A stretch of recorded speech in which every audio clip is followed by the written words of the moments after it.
Hello, fiber friends. Welcome to Fibercast number 5 of Sweet Mountain Crafts. My name's Carista and I'm coming to you from Cody, Wyoming. It is a beautiful sunny winter day here. We've got some cold temps outside, but not a lot of snow, so hopefully we'll see some more of that soon. This is a fiber podcast with all things fiber related. So everything from knitting and crocheting to spinning, weaving, dyeing, all kinds of fun things to share with you guys. So it's been a couple weeks, and actually it is a little bit later this week that I'm getting out my podcast because we were gone on vacation last week to go visit some family. So I'm back and hoping to get this podcast uploaded soon. So I'll get started and get some things shared with you guys and then get this put out before too long. I so appreciate all the comments. Thank you to everyone that has stopped by and liked and subscribed. Thank you to anyone that's new that's joining me this week. Feel free to go back and look at some of the previous episodes as I share lots of who I am and what I do. I've really enjoyed reading through the comments. There's so many great things, and it's just fun for me to feel like I'm connecting with you guys to some extent. Another way I'd love to connect with you is on Instagram. If you have an Instagram account and would like to share that with me, feel free to add that in the comments along with whatever else you might want to share. I'd love to go and try and find some of you, and maybe a number of you already follow me on Instagram. That's great. Feel free still to share your Instagram account. It just helps me connect who it is that's leaving comments on my videos. That just makes it feel like I can connect with you guys a little bit more. If you would like to follow me on Instagram, you can find me at Sweet Mountain Crafts, Sweet Mountain Fiber, and Sweet Mountain Mohair. Sweet Mountain Crafts is my primary account where you'll see most of my business and my yarn dyeing. Sweet Mountain Fiber is more my personal projects and things that I'm working on personally. And then Sweet Mountain Mohair is another arm of my dyeing business where I work on mohair for horse tack weavers. So you can find me in any of those places. Come by and say hi anytime you'd like. Today is December 19th. And as I said, I hope to get this podcast up later today so that it's not too much longer before I have another podcast loaded. Because as I've said on previous podcasts, I do hope to have an upload every couple weeks, ideally. I understand life is sometimes going to get in the way of that, like this past week when we were gone. But I will do what I can to stay as consistent as possible.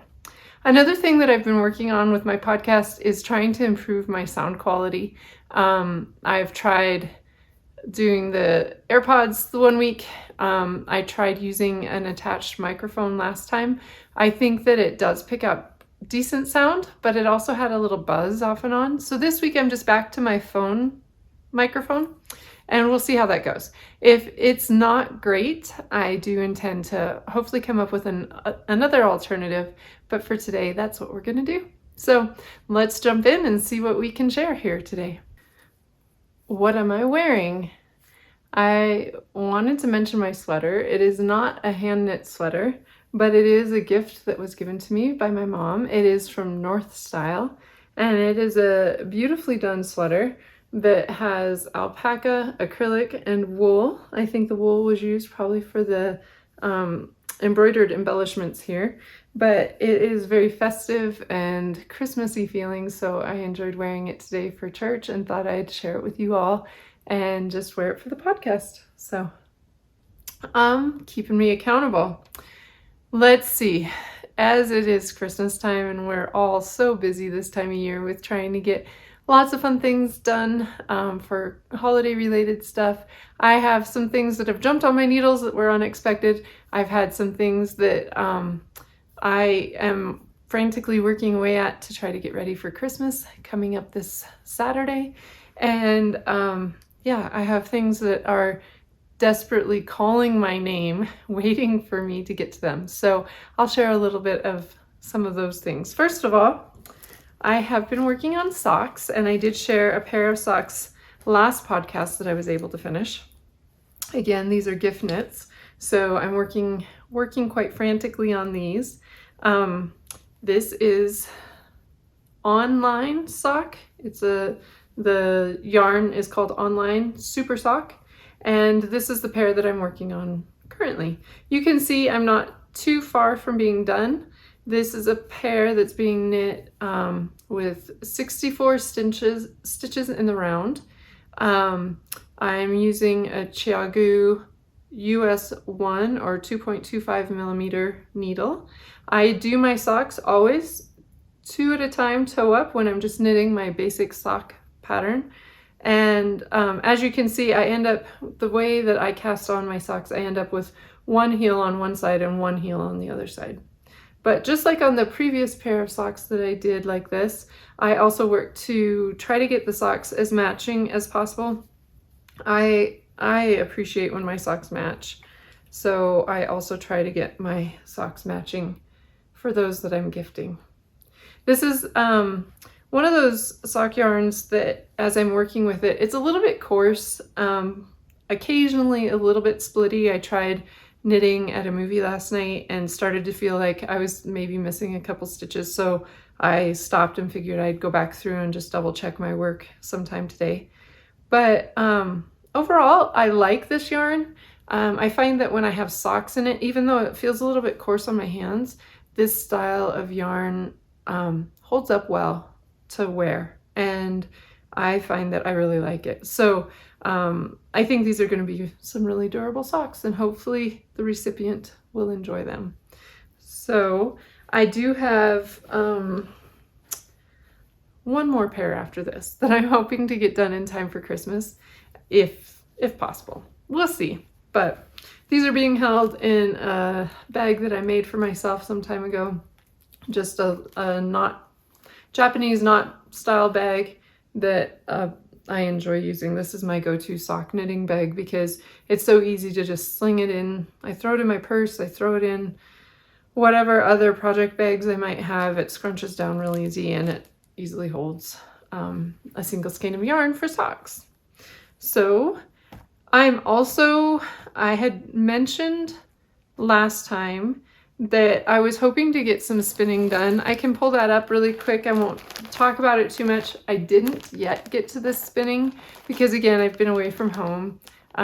My spinning wheel is a shocked sidekick, and so it's not a super large wheel. It is something that I can pack up and take with me places, but it's not commonly something that I'm going to pack and take places unless I'm going to a spinning guild or something like that. My sidekick is just right for me. Like, I feel like for a first spinning wheel, it's been a great wheel to get started with. But it's also, I'm thinking that in days ahead, I may look into some e-spinners, possibly something that would be more transportable. Obviously on the e-spinners though, I don't think e-spinners are suitable for art yarn spinning. So hopefully this afternoon, Sunday afternoons often are my spinning time. So I'm hoping that I might get a chance to get this going on the wheel today. And then I'd be able to share that on my next podcast. So another project that I've mentioned, I showed the yarn for it before, so I'm not going to go through all of it, but it is waiting for me in this lovely new bag that I just received. This is a bag by Susan Smith of Delightful Works. Susan doesn't have a website at this point in time or an Etsy shop, but she makes bags that she sells through Beachy Breeze Fibers. And then also, she and I have some things that we're kind of talking about possibly coming up in this next year. But isn't this a lovely bag that Susan sent me in the mail? Oh, it was a total surprise, and it's gorgeous. She did such a good job picking out colors that I would enjoy. I don't even know if she knows this, but greens and blues are my favorite, and actually, yeah, all these colors. I love it. It's so cheerful and happy, and then the inside of the bag also has just a fun Christmas print, Christmas trees on white background. So I love this bag. Anyway, that was an unexpected surprise. Thank you, Susan. And inside I have my yarn that I showed on a previous podcast that is going to be for my Comfort Fade Cardi. Now, I had plan to have this already on the needles by now, but just with another project I'm going to show you in a minute, you'll understand why I didn't get this done yet. But I will have this on the needles sometime this week. My hope is that this cardigan project will be my go-to downtime during the holiday break. So yeah. So now, woohoo, I made it. There are a couple big accomplishments that I have to share. You might see a couple of them right here behind me. So let's go ahead and start with one that I've mentioned multiple times on the podcast that I know is a big accomplishment for so many, because having done it myself, I realize, wow, this was an undertaking, but it's done and I love it. The Shawlography Shawl by Stephen West of West Knits.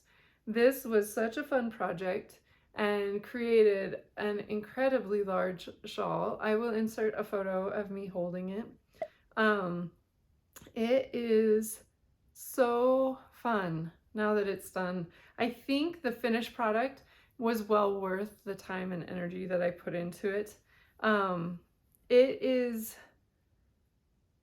like, it just took a lot more than I thought it was going to take, I guess. In my head, I didn't imagine that it would take so much of my time, but not knowing what the pattern was, because it was a mystery knit along, I loved learning and doing all the different things. I don't know that there was anything that was completely new to me in this project, but the manner of application was new to me. So doing the I-cord loops or the welts or the bobbles, I mean, they're all stitches that are familiar enough to me, but the way that Stephen put them together for the shawl just made it really fun. The finished project, like I said, is quite large, and actually while we were at our family's house visiting, it was a little bit cool in their house, so there was one day that I just wore this over my shoulders almost the whole day, just for a little extra warmth, and it was so comfy and so cozy. And then if I was going out, I would put it more on me like a kerchief shawl style, but when I was around the house, I just wore it over my shoulders. So I'm done, and it feels good to have it off my needles, but I love the finished product, so I will often be wearing this, I believe. Another project that I was able to get on the needles and off the needles in the last little bit was this silly elf hat. So this is not anything super thrilling. There's no pattern here. I just did a simple rib, 1x1 rib for the brim, and then did a basic stockinette stitch up the main body of the hat, with decreases as I felt like I wanted to in order to get the shape that I was desiring, and then finished it off with a nice pom-pom.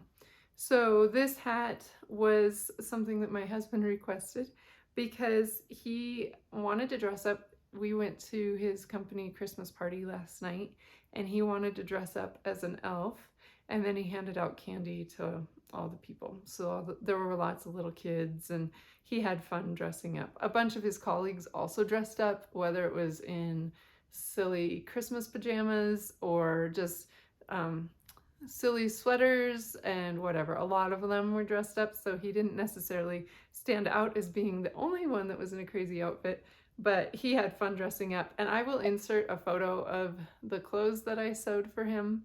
I'm not going to put his photo up here because I don't know that he would appreciate me sharing that with everybody, but it was fun anyway. So this was another finished project that I made. This actually was something I just made in the car as we were driving home from visiting family. We were in northern Idaho, in Hayden actually, visiting the family that we have up that direction, and so that's quite a car ride for us. I think it's about 9.5 hours total. There was a little bit of snow, and again, there are some photos at the beginning, some video of when we were up that direction. It was just really beautiful up that way, and we enjoyed our time visiting. So, but one car ride gave me plenty of time to make this hat and get that ready for him. So, another thing that I finished is being held in this library bag. It is done except for weaving in ends and blocking, the project that I'm getting ready to show you. But this is a bag by Bags by Awesome Granny, and it is a nice generous sized bag, so it's perfect for holding sweater quantities. There's their label there. I've had this bag for a little bit now, but I really just liked all the books on it and kind of the old style looking library there. So yes, I've had a sweater in there for a while, so it's good sweater quantity size. But what I finished is my Marshland sweater. So this is the Marshland sweater by Tin Can Knits. It is shown as being a guy's sweater, I guess, in the photos, but it really is unisex in my opinion, and I liked the color work on it, so I went ahead and made one for me. This is knit out of Wool of the Andes tweed, and I've again mentioned the colors that are included in it before this podcast, so I won't go through each shade that you see here, but I'm excited about the finished product. The only modifications I made to the sweater are that I changed some of the color work. Let's see, down here at the bottom there's supposed to be like crosses that hang off the bottom color work there, and I decided to eliminate those. I just liked the zigzag, just ending with a zigzag. And then one other modification I made, well, actually a couple, were in the neckline area. So the original pattern does not call for short row increases on the back of the neck, and I don't know if you'll be able to see this really well here, but you can kind of see that there's a line here, and that's where when you cast on the sweater, and this is a paid for pattern, so I won't give too much away, but when you cast on the sweater, you cast on without the finished neckband.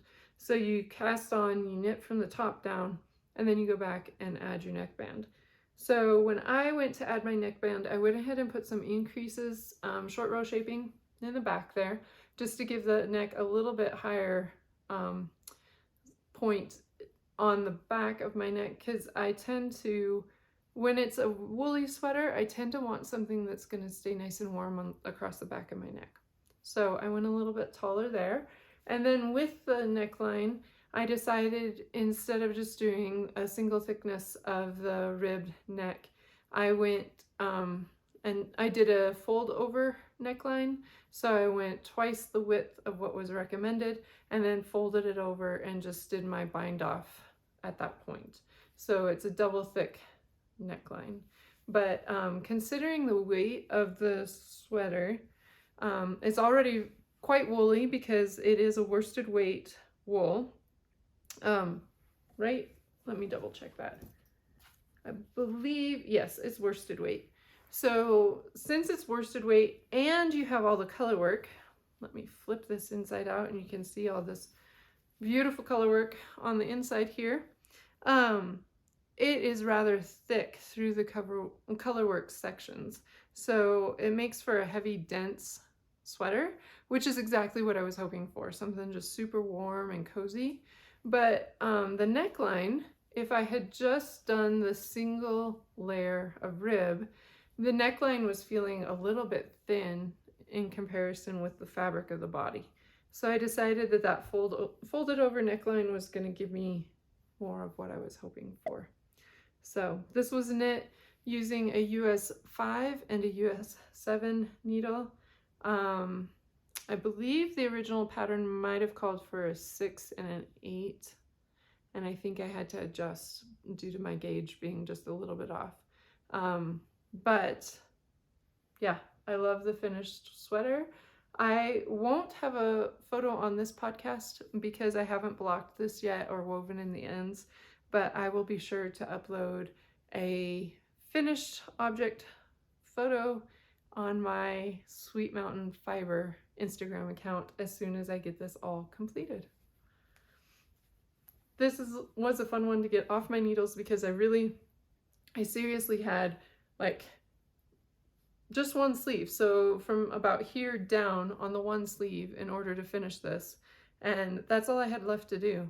So, but it had sat since last winter because once the summer hit, working on a woolly sweater just is not that enticing. So I got that pulled out and made myself finish that. That's one of the things that I was working on getting done before I cast on my Comfort Fade Cardi, because I wanted to make sure I didn't have multiple sweaters on the needles before I cast on a new sweater. So yay, it's done. One more finished object that I have is a super fun one that I'm excited to share with you all. This is my crocheted shawl that I included in my Christmas cash kit. So I put together, I really wanted to do a non-superwash wool Christmas kit. My aim was to be able to, first of all, show off this yarn because it's a favorite yarn of mine. I've knit sweaters with it, and I really like this yarn. It's a DK weight yarn, and I really wanted to show off the yarn itself. But I also wanted to try to hit both knitters and crocheters with my Christmas kit this past year. And so I wanted it to be a weight that felt comfortable for both. I am originally a crocheter and then came to knitting as an adult. And so I still do quite a bit of crochet. But with that, I find that so many Advent kits or Christmas themed kits tend to be fingering weight. And I love fingering weight. I use it all the time. But I find that, especially amongst crocheters, there's a lot of crocheters that don't tend towards fingering weight. They tend to like a little bit heavier weight. So I found for myself that because I enjoy crocheting and knitting, I go across the board in yarn weights. I tend to work with just about anything, but I can completely understand and appreciate why a crocheter would want a little bit heavier weight. So my kit, this is an image, hopefully the glare on this isn't too bad, of my kit. So you can see here I did 12 20-gram minis, and each of these are in my Alpine DK. They are a very subtle but very traditional Christmas palette because that was something else that I wanted to include, was a very traditional looking Christmas. The yarns themselves are, let's see, it's in this kit alone, there's 612 yards total. So that's what I included in my kit. I do have Alpine yarn occasionally in my shop. I believe at this point in time, it's out of stock. So that's going to be one of the things I look forward to getting back in stock in the upcoming year with some of my dyeing. There's some of these colors that are on my minis here that I will be bringing to the shop on full skeins because they're just favorites of mine, and I anticipate putting them out for other people to use. But anyway, so in my Christmas cash kit, I included this set.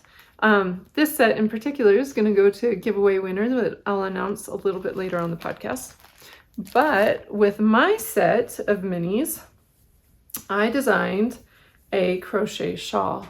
So this is under the Mistletoe Shawl, and it is meant to use as much of the minis as possible so that you don't end up with, at the end of the kit, don't end up with random little bits of the yarn left over. So you start on this side, on this section, and as you're going down through, these are where I call this section the colors are kissing, or the kissing colors section. So there's this little overlap of the two colors that happen.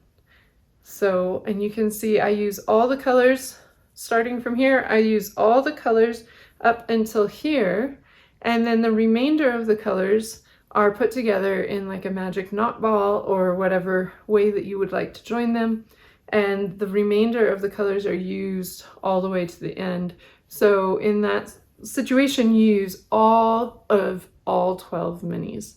All the yarn is used in this. it is also nice because in these shorter sections where you need to stay a little bit more on top of your stitch count, they're not super long, wide sections. But as you grow, when you get to the super wide section, the stitch pattern gets to be very simple and easy. So my thinking was at the beginning of a holiday season, as you might be starting your project, when it's fun and you're excited, you can do all this complicated work, but then as you get to busier time, or you just need something to do for a little bit of a pause in your day, you can sit down and work on these more simple sections that are just not as much thinking, but just enjoyable and relaxing. So this is my Under the Mistletoe shawl. I will be listing this pattern for sale today. It'll go live today, I should say. I'll be listing the pattern online today. It is also going to be on sale until December 31st. So one thing that I should mention about the shawl is that while it is using 12 20-gram DK weight minis, it could be knit using 3 different colors of a full skein DK weight yarn. So what I would do in that situation is that every time you have a color change is where I would switch to your other color of yarn. So if you have 3, that'd give you 3 repeats here all the way through. So you'd end up repeating the color 4 times here, and then your remaining colors you can play with. And to finish out the shawl, you could either do one long section of one of the remaining colors and then another long section of another and then finish it off that way. Or you could do more striping if you wanted to. But it is possible to make the shawl with 3 full skein DK weight yarns. So this is a shorter shawl. I still wear it kerchief style. But it's quite a compact shawl because of it makes a nice heavy weight. But I find that it's just right for wrapping around my neck. If I wanted to, I could put a shawl pin or a button underneath to help hold it together there at those points. But I like it just like this. This is how I tend to wear it. So yeah. Anyway, you can find this pattern, like I say, it will be listed on sweetmountaincrafts.com probably before this podcast goes up. So it should be live at the time of the podcast. Anyway, I loved making this. I love the finished product. All right, so those are my finished knitting and crochet projects. But I also have another finished object that I wanted to share with you. One by myself and one by my daughter. So I've been showing as I've been on previous podcasts, I've been showing that we were working on a plastic canvas village. So here is the cafe, which my 14-year-old daughter sewed up. This is a plastic canvas needlepoint. It turned out super cute. We followed the pattern exactly. This is from a Hirschner's kit. A Christmas Village is what it's called on Hirschner's. And the only thing that we did a little differently, because I intend to put these on a shelf in a bookcase with like little fairy lights in there to light them.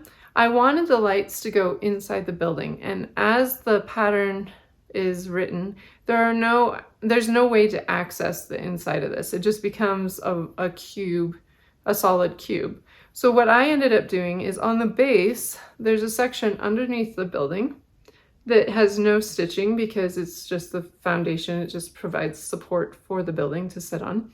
I went ahead and I cut out a hole so that then I can feed lights up inside.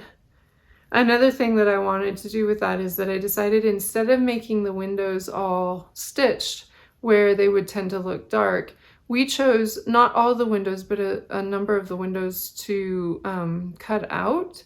And on this cafe in particular, when we cut out the window space and didn't stitch it, you could look through and see that the cafe appeared empty, and I didn't love how that looked. So I decided to take some vellum, or like kind of like tracing paper, and I cut out a chunk of it and then glued that to the inside of the window right here. So when this is lit up, it just looks like a frosted window or something. So I will try to include a picture not only of the finished building, but also with the lights so that you guys can see a little bit of what I'm talking about. It just makes it come alive when it's lit up. So that's the one that my daughter did. And then I also finished mine just last night, actually. And it has a bell. It's a little church. So again, with mine, I cut out, and you can see here, I cut out the windows. This was supposed to be all stitched. I wanted the light to come through, so I cut them open. Before I stitched up the candles that you see here in the edging, I cut that space out.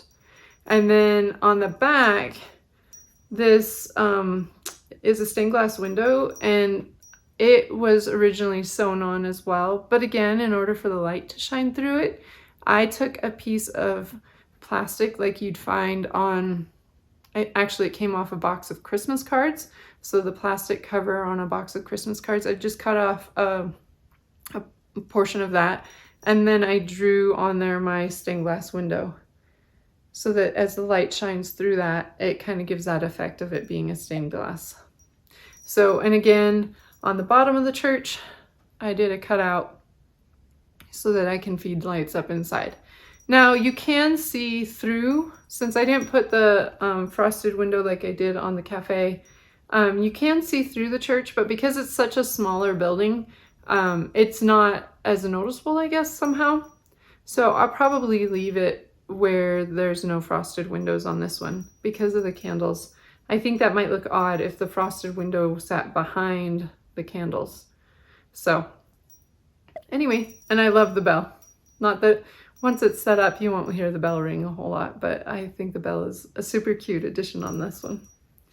So yes, so 2 of them are finished. My son says he'll work on the toy shop. My 16-year-old son was working on sewing the toy shop, and he says that he'll try to work on that this next week. We'll see if we can get it done before Christmas. But as I said before, this will probably be a couple years in the making, because there's also not just the buildings, but there's all these other little extras, trees and a nativity scene, and there's a post office. So there's a mailbox that goes with the post office.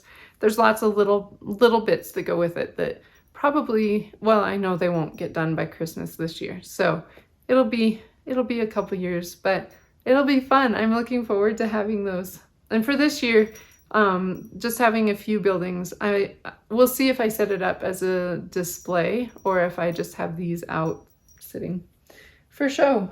But they're fun. They're cute. Like I said on a previous podcast, I did plastic canvas when I was a kid, and I really haven't done it for a number of years now. So it's just kind of fun. It's kind of some thoughtless sewing that doesn't take a whole lot, and yet you can come out with a cute little project in the end. All right. Thanks for the encouragement. I have, again, it seems like every week or every podcast, I have so much to share with fun new things that have come my way. So I have lots to share with you guys today as far as fun new yarn. Some of this is not yarn, but is yarn related maybe. So let me show you some things that I've gotten recently. First of all, I want to show you, well, it's Advent season. I did not buy any Advents this year, but I did do a couple swaps for Advents. So the first one I'm going to show you, this one is from Amber of A Lovely Yarn podcast.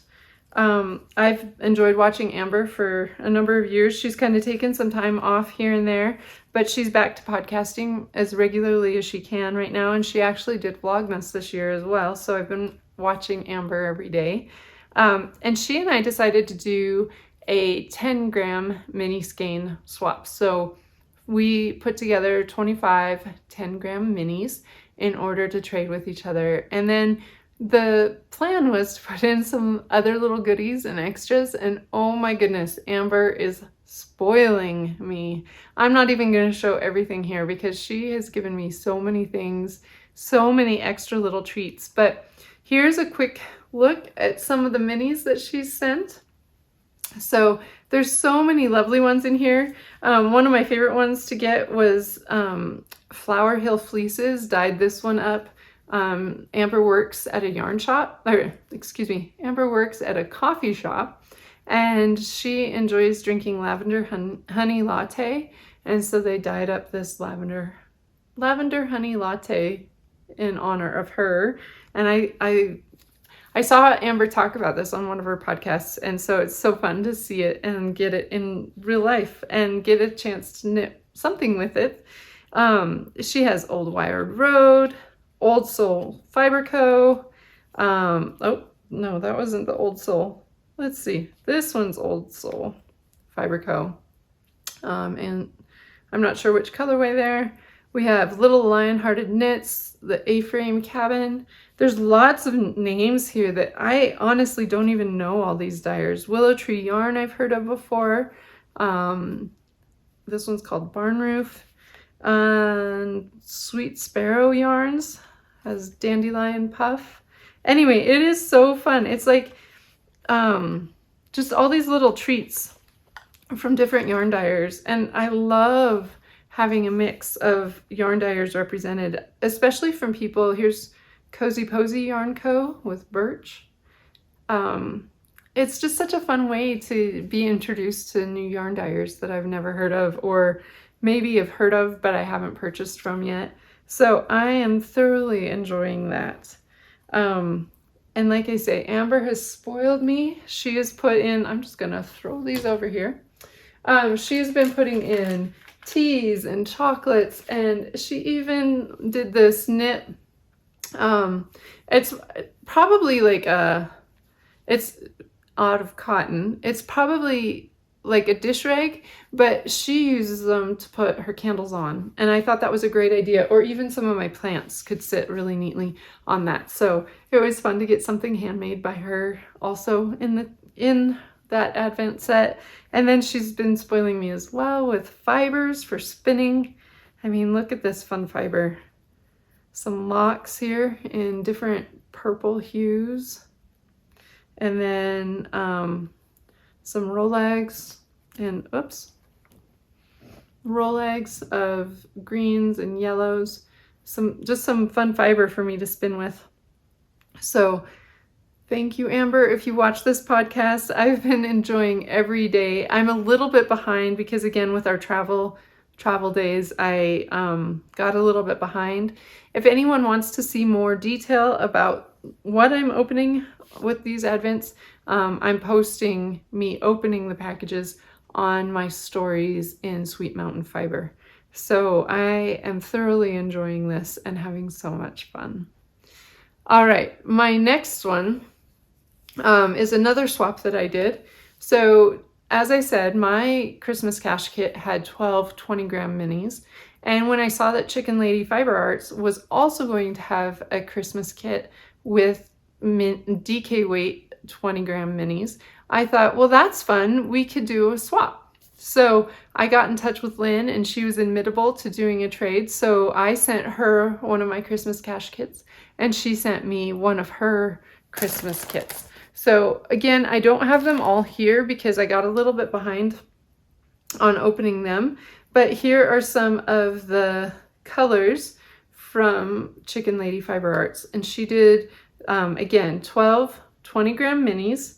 And hers are based off of games. So Uno and chess and poker and all different kinds of games. And she did a very bright and cheery Advent or kit. So I'm just enjoying opening these. I don't have any plans right now with them, but I'm having lots of fun.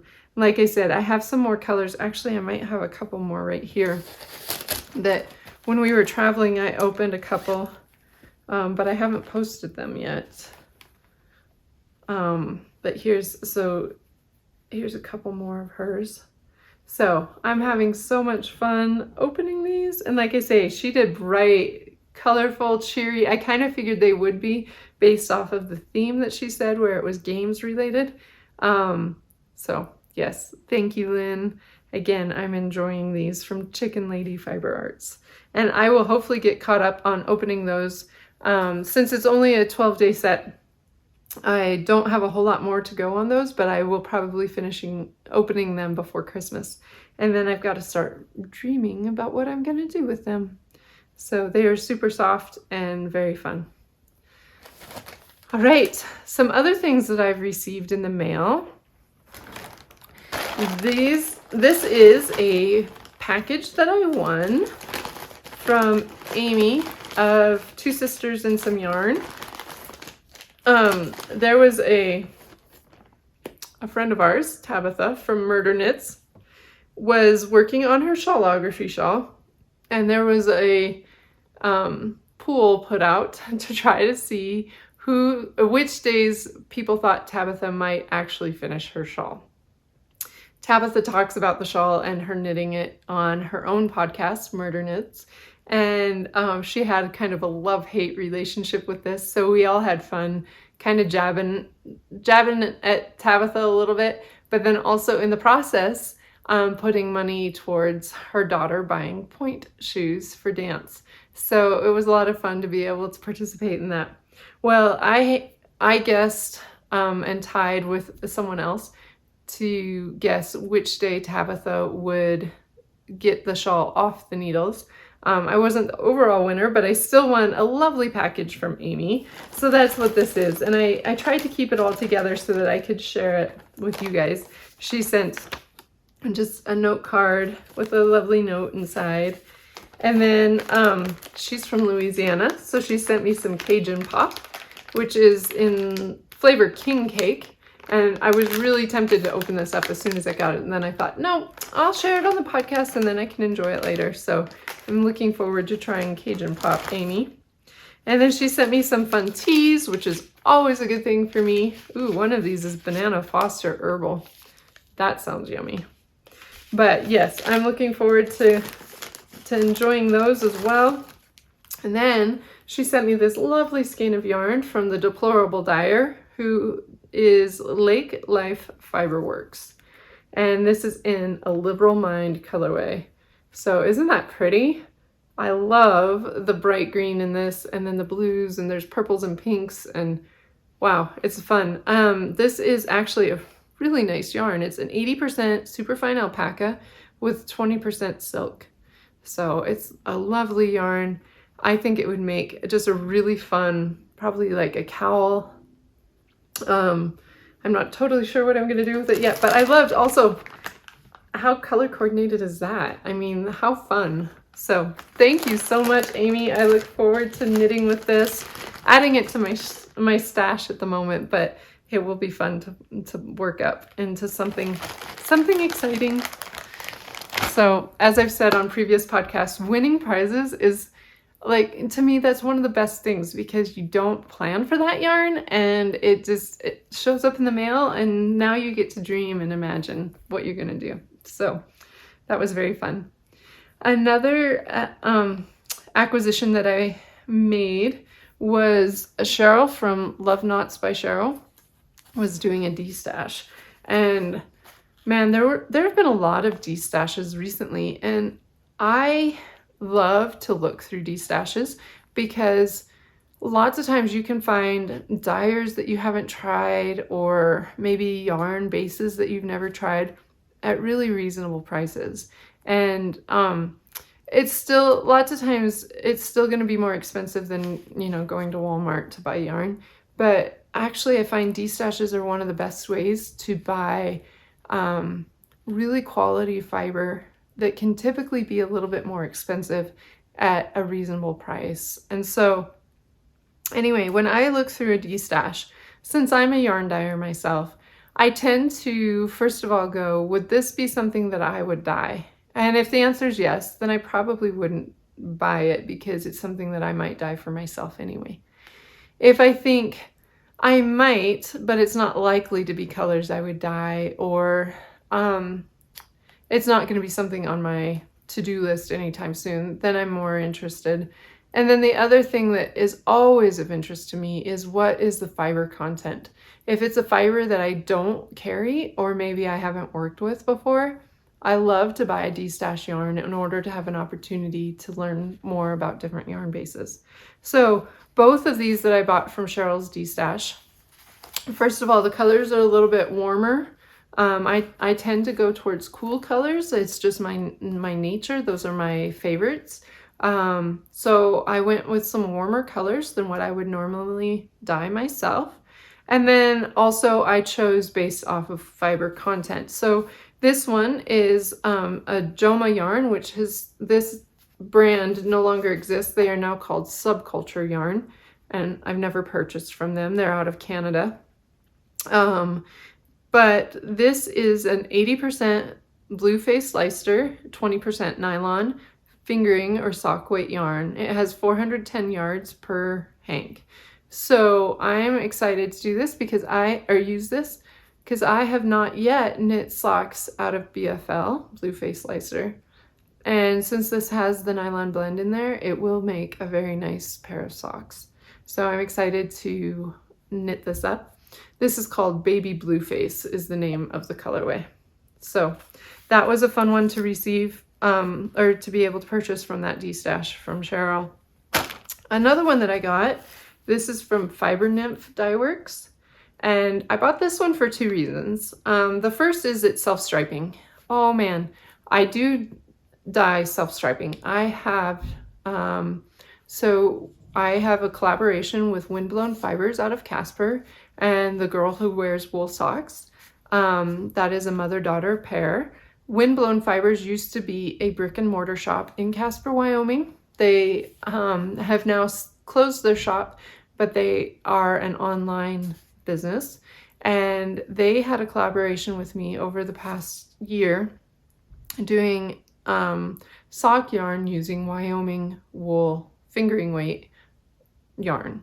And I've had fun dyeing for them. A number of the months, not every month, but a number of the months have been a self-striping colorway.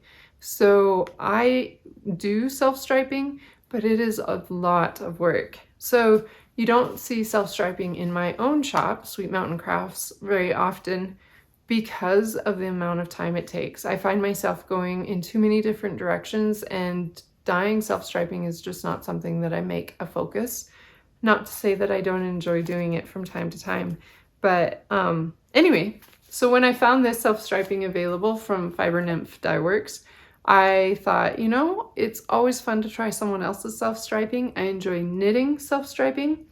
And then another reason that I purchased this one is because it is a merino cashmere nylon blend. So it's 80% merino, 10% cashmere, 10% nylon. I love my merino cashmere nylon socks. I have one pair that I've knit from Fleece Fiberworks.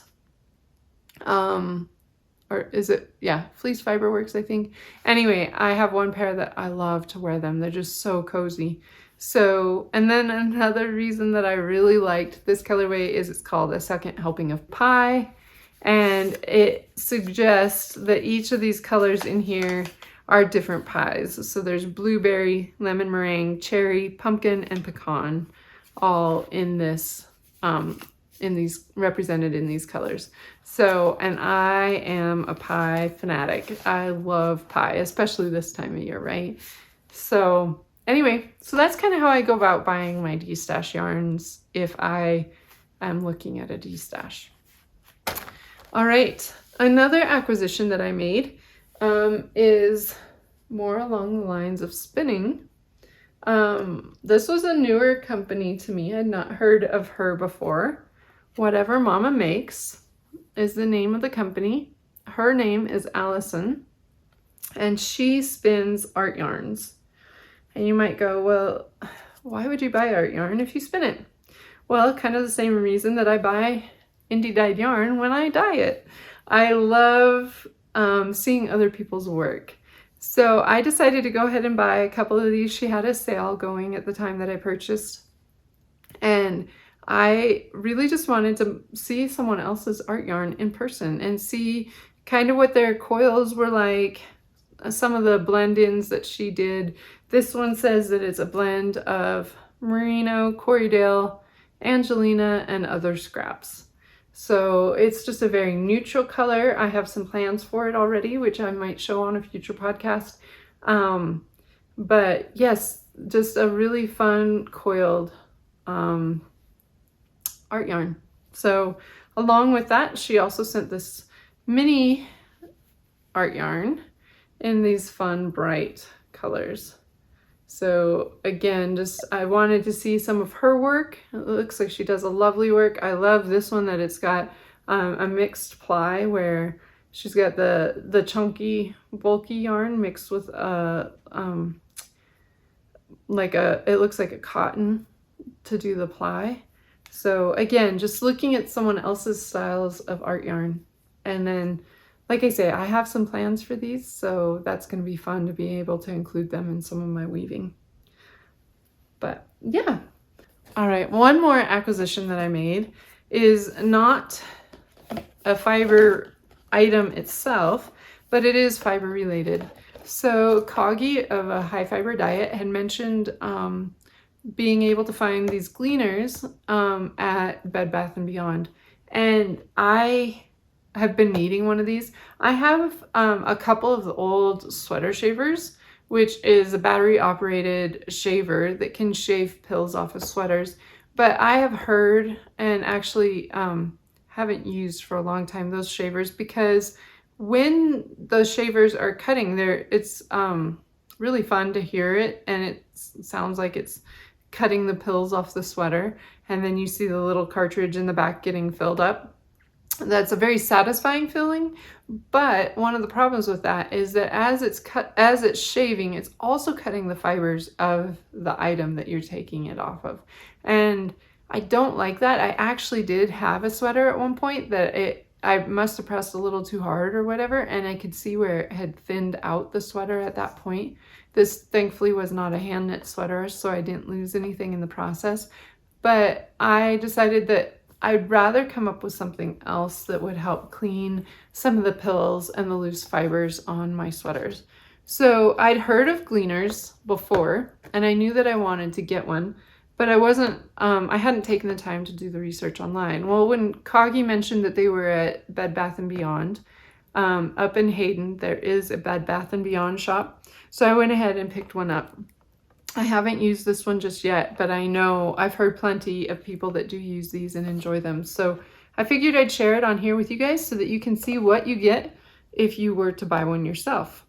So in this nice package here, they have the handle itself, which on one end just has the fabric lint brush style, the old style lint brush where you can clean off some smaller fibers. And then on this end, it has a head that has where you can insert different gleaning pieces. So there's 3 options here. And the first one is saves big and bulky. The second one says saves everything in between. And the third one says saves delicate. So you can just see that they're kind of like this one looks like a wire mesh with like a ceramic on it on the outside. And then you just put this head onto your gleaner.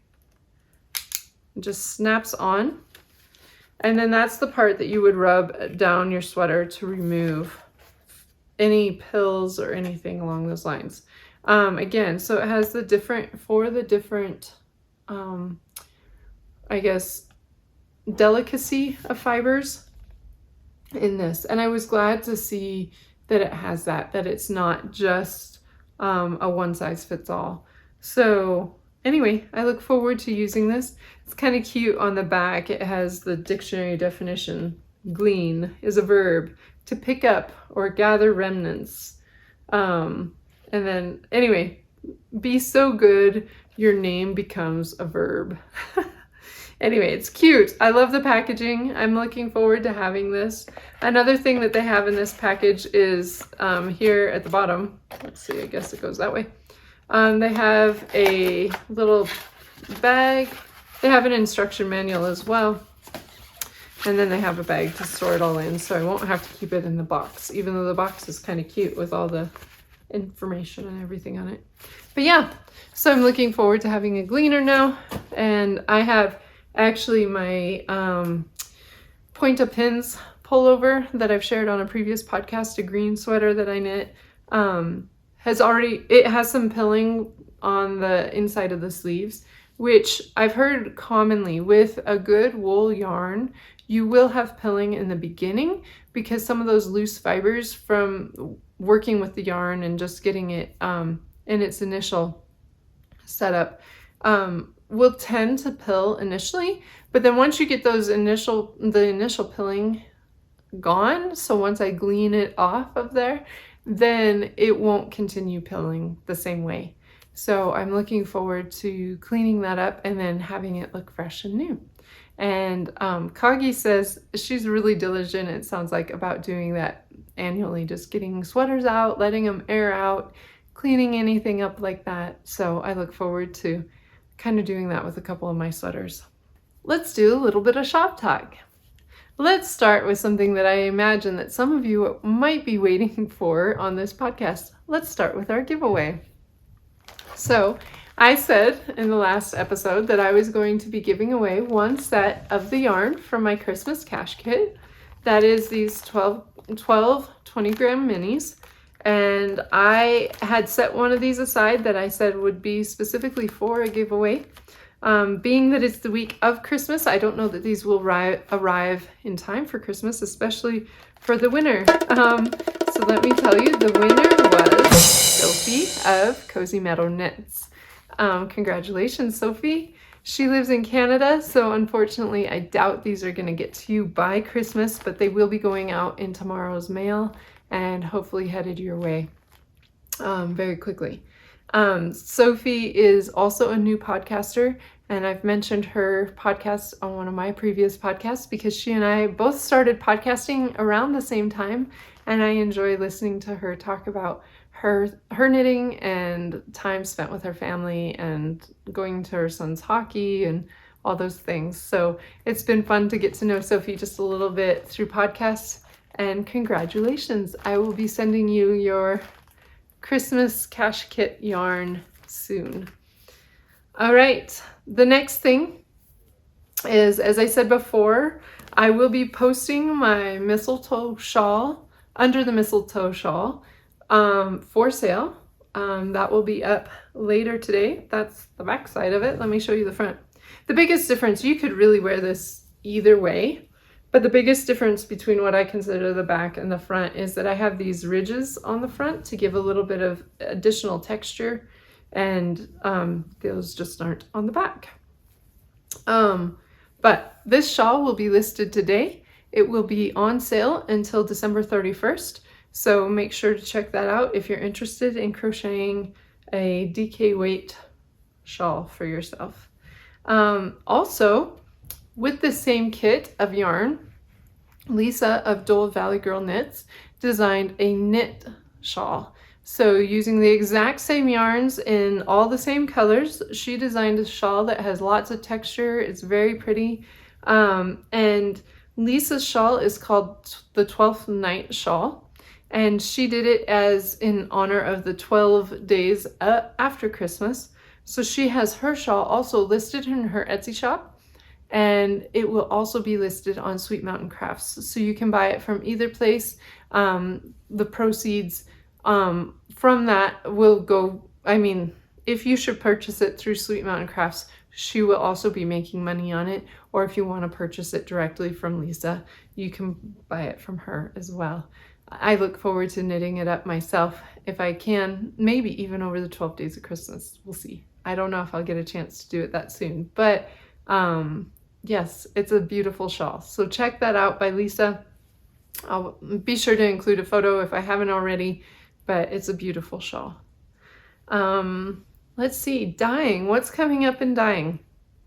I have mostly caught up on my custom dyeing, which is a good feeling, especially as I'm hitting the holiday season here and looking forward to spending more time with family. I have a few projects that I need to get dyed in the next few days. I am excited about some of the things that I've got going on behind the scenes, things that I'm not quite ready to share just yet, but I am working towards establishing my 2022 calendar. So I have lots of things in the works. I have some collaborations that I've got scheduled. I have some specific dye jobs and yarns that I'm intending to bring out in the new year. I have so many projects, always, always, always, always. I recently posted on a chat group that I am a dreamer and I always have more imagined in my head that I can accomplish than I ever have time for. So that's true with my dyeing as well. I always have, so many projects that I want to get done, and themed dyes that I want to do, and so many things. But there are some for sure things that will be happening in 2022, and some other, we'll see if I can get to them. It's amazing how much, as you start to lay out a calendar for a whole year, how quickly it can fill up. But I'm looking forward to what this next year holds for Sweet Mountain Crafts specifically. Another fun thing that I have coming, and I will probably post an unboxing video, whether I put it here on YouTube or if I put it on one of my Instagram accounts, but I am receiving a drum carder. So I'm looking forward to that. For anyone that doesn't know what a drum carder is, it is a machine that allows you to, it has steel fabric where there's little steel pins, just like carding brushes have, and it spins in such a way that you create bats of fiber that then can be used to spin yarn. Or specifically for me, I'll be using it for spinning art yarn. I'll be using it for spinning mohair. One of the things that I find with horsetack weavers is a number of them end up with lots of scraps. And in weaving horsetack, once you get under a few feet of a scrap, you really can't use that much, or you can't use it that much anywhere. It's almost like with yarn. When you end up with just, little sections of yarn, it's hard to find a way to use those little scraps. So my goal is to start doing some carding and then doing more spinning with those. We'll see. That's going to be more of a hobby initially, and we'll see if it grows into business. I'm not sure just yet, but I will share my drum carder with you all when it arrives. All right. Till next time. As I come to the end of this podcast, I wanted to share a few things with you. First, I received this lovely book called The Art of Tea. This is put out by Victoria Magazine, and this was a gift to me from my husband's aunt that we went to visit. This was her Christmas present to me, so an early Christmas present. But if you haven't already heard or noticed, I love tea. I don't drink coffee, so I love all kinds of tea. There's really not too many teas that I've ever had that I didn't enjoy, whether it's black or green or herbal or whatever the tea may be. I love tea. And along with it, I love the culture that goes with tea. So here's a beautiful photo of teacups stacked with saucers and plates. My mom is a tea fan, so even as a little girl, she actually collects tea sets, and she has a number of teapots and then sometimes cups or saucers that go with it. So even as a little girl, I was surrounded by all kinds of teacups and saucers and teapots, and I love them. I think they're beautiful. They're all their own little intricate work of art. Here's a page here with all the different teacups and saucers. So I have my own collection of teacups and saucers that I hope to have on display at some point. A number of them came from my grandmother's house. And anyway, so this was a lovely purchase, a lovely gift from my husband's aunt. Here's a page with scones. There's a whole section in this magazine, or in this book, of recipes for having with tea. So I look forward to reading through this, but it's just one of these lovely books that are just so enjoyable to have. Maybe even I'll find some fun yarn colorways in here. So that was a fun book I wanted to share with you all. And then a couple yarn podcasts or fiber related podcasts that I've enjoyed. I mentioned already Murder Knits. Tabitha has a fun time. She's very enjoyable to watch. She has been a great customer and a friend to get to know online. And so Murder Knits is very fun and enjoyable. Tabitha is hilarious to watch. Check her out for sure. Another one that I enjoy watching is Naughty Knitwits with Michelle and Leslie, and it's fun to see their interaction. They just have a lot of fun together. And then they have lots of projects, especially between the two of them. It's fun to see what they're working on. Another one that I really enjoy listening to and watching is A Loop Through a Loop with Tara. And Tara is just really enjoyable to see. Her aesthetic is a little bit different than mine, but she's pretty diligent with being very good about keeping on top of her yarn stash and what projects she's doing. And it's such an encouragement to me because sometimes I can feel kind of, I'm all over the place. And Tara is seems to be quite focused and diligent with her work. So it's an encouragement to me to see someone being more controlled or focused with their knitting. All right, and as I go, I'm going to pause for a moment and just say I hope you all have a very Merry Christmas. I hope that this time of year you have so many great memories that you can build, and if it's a challenging time of year because you've lost a loved one, or maybe your household is changing, your kids are growing up and moving on, or you've moved to a new location and are meeting new people, whatever it may be for you, I hope that you find a moment of rest and just a moment of peace through this holiday season. I hope that you have an enjoyable Christmas. I hope you find time to enjoy something that you love. I hope you get a chance to create beauty in your life. So Merry Christmas, and I will see you in 2022. Bye-bye.